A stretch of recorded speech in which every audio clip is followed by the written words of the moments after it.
মানুষের প্রতি আগ্রহ কমাতে শিখেছি, গুরুত্ব না পেলে গুরুত্ব না দিতে শিখেছি, মুখের ওপর না বলতে শিখেছি, কেউ ভালো না বাসলেও দুঃখ না পেতে শিখেছি, কেউ অবহেলা করলে তাকে উপহাস করতে শিখেছি, মিথ্যে বলছে জেনেও মিথ্যেটাকে সত্যের মতো করে শুনতে শিখেছি,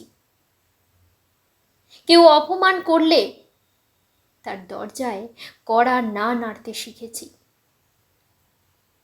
নিজের ভালো থাকার জন্য রোজ কত কি শিখছি। এত কিছু শেখার পর যখন কেউ অহংকারী বলে তাকেও পাত্তা না দিতে শিখেছি।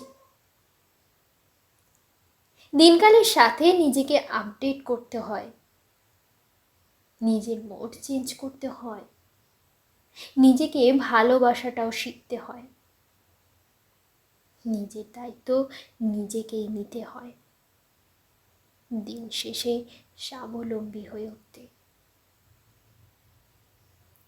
কে কি ভাবলো, কে কি বললো, তার থেকেও বড় কথা আমি ভালো আছি কি না এটাও নিজেকে জিজ্ঞেস করতে হয়।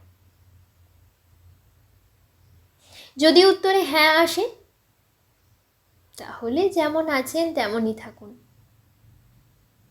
যদি না আসে তা না হলে নিজেকে আপডেট করার জন্য উপরের কাজগুলো করুন। একটি শান্তিপ্রিয় জীবন আপনার প্রাপ্য, সেটা থেকে নিজেকে বঞ্চিত করবেন না। কলমে সরজিৎ ঘোষ, কণ্ঠে প্রীতি ব্যানার্জি।